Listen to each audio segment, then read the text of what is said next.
Guys, good evening. Deluded Guna, YouTube's N'Golo Kante, the best YouTuber at this. Now, you guys saw me on Bull Street, and I've clarified my comments in regards to Chelsea. Well, not clarified because they are facts, but expanded on them for those who didn't know. So I thought, let me expand on, I can't remember what video it was, but we were speaking about Liverpool need of a number 9.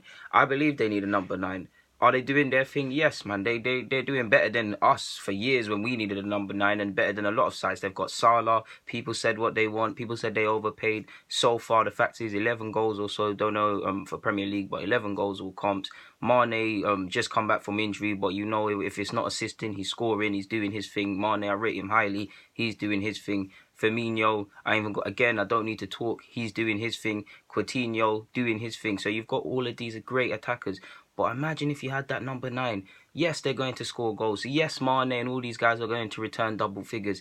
But I am also of the belief that you need a number 9. I like focal points in it. I'm not saying it needs to be a target man. I'm not saying it needs to be a poacher. I just believe in number 9s because they make the difference. Can you imagine? Some of these players, they've been at it and they'll be at it time and time again, in the sense that if Mane's not at it, Salah will score. If Salah's not at it, Mane will score. Firmino, you get the point. Coutinho, the same. But imagine a number 9 to boost them when these players are not at it.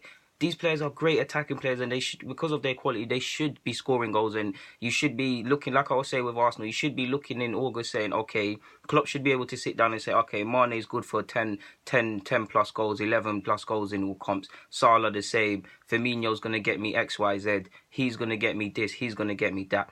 That's all fine and dandy. But I don't believe that them lot, the burden on scoring should be placed solely on them, which it is, because if any of these players do not turn up, and it sounds silly because there's a lot of them, Liverpool aren't going to win, or Liverpool aren't going to do things. It's not fair on these sort of players, because while they've shown they can score, they've shown they're great attackers, and ultimately they are attacking players. It's a striker's job to score, it's a striker's job to make the difference, and it would help them make the difference. Can you imagine in a big game, just to fit them all in?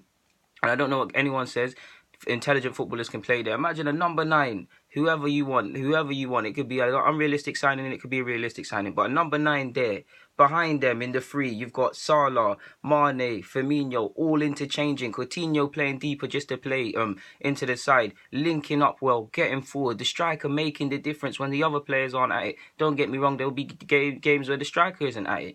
I say this because I'm an Arsenal fan. How much times have you seen Arsenal, not of recent years because we've been crap, but how many times have you seen Alexis chip in for goals? As crap as Theo is, Theo chip in for goals. All of these other players chip in for goals, but there weren't a number 9 getting them goals like that. We had, if you want to be technical, Giroud was getting his thing, but you get where I'm going. So with that same logic, it's why I'm saying Liverpool need a number 9, and you cannot tell me they're not going to go for a number 9 in the summer. You guys can kill me, slate me. Oh, you can bring all the bants. I guarantee you, I'm so sure Liverpool bring in a striker. Of ability, what ability, I don't know, but they need a focal point. There's also some games where they're not at it, and none of these players are at it. Firmino's very much more rugged and more on the English sort of game than people give him credit for. But there's time, because of his tendencies, he wants to get involved. He wants to get involved in the link-up play and all of these sort of things. What happens if you do that? I wish I had the tactics board at hand. You're going to drop deep. It makes it easier for the other team. It makes it easier for the other team to defend. Even last year, Alexis got 30 goals, 15 assists, or some crap like that. Had a hand in 30 goals, 15 assists, or some nonsense like that. There was times this very thing I'm saying happened where there's not a focal point because he's not naturally an out-and-out striker. He's doing a great job there. He's coming deeper. We're defending. It's easier for these centre-halves to defend. If they've got no focal point or no presence up front to defend against, they're going to come push higher up the pitch. Now, Liverpool, we know, is great. Interchanging plays, pace, aggression, heavy metal risk versus beauty. You see 5, 6 red shirts flying forward, swapping positions. But you cannot tell me that a striker wouldn't boost them. I'm not saying it's vital they need a striker. In my humble opinion, if I was a Liverpool fan or if I was in any position of power at Liverpool, I'd be bringing in a striker. Can you imagine? I know it's not realistic, but could you imagine Suarez? Suarez with this side. Suarez. And these players that are already there, you would say Liverpool are contenders to win the league. We know they need to pattern up defensively. They need a centre-half, and they missed out on a big trick not going for Van Dijk, considering he basically did all the groundwork. You spoke to him, he got his head turned, he was ready to leave, he was ready to push it through. You saw him putting videos on the jet. The defensive thing, we know they need to pattern up in that. But you can't tell me if they never had Suarez or a proper recognised out and out number 9, people wouldn't disregard their defence and be saying they can win leagues and things like that. That is my humble opinion. They need a number 9, man. They need it. Like, you can't tell me if Klopp. I don't think Klopp trusts Sturridge to a degree. I think he can appreciate his ability and can appreciate how good of a talent he is, but I don't think he trusts him in the sense that he's not gonna keep faith in him for 38 games and having as an important player that he trusts like that. We trust him, but you get where I'm going. You can't tell me if he doesn't find that number 9, he's not gonna think that. He's definitely gonna he would definitely play a out and out number 9. I guarantee you. I guarantee you. Liverpool with Naby Keita, I know that's completely off topic, but with Naby Keita and a couple other arrivals, they could be scary. They are scary.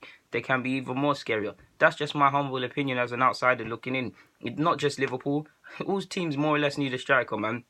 People were saying, oh, Barcelona played with a false 9. With all due respect to Liverpool, they're not Barcelona. And if you want to be technical, there was games. What was it? Who eliminated Barcelona one season when they played Iniesta up front or something like that? And again, there was no focal point. There was no plan B. So Barca couldn't get back into the game. The same thing has happened for Spain. Of course, you can look at them sides and say, okay, for the 1-2 times you're saying that it never happened, they've won trophies. And that's all valid. But yeah, man, as someone who likes to consider all these things, that's just my humble opinion. You guys know I don't talk out my arse and say things that are off the cuff if I don't feel they're warranted. I like to have some thought with my analysis. So hopefully you guys understand me, especially my Liverpool fans. My Liverpool fan friends know exactly what I'm saying. They actually agree with this thing, but football's not about everybody agreeing with you. I don't care if you guys agree with me or not. Like, that's what football's about, opinions, and I hold mine. I don't talk out my arse, and I like to be proved wrong, or not necessarily proved wrong, taught differently and see different points of views. But if I believe something, I believe something, and nobody could tell me any different. Guys, the Lou Laguna, I'm signing out. Get in the comments, subscribe. That's the end of it. DG.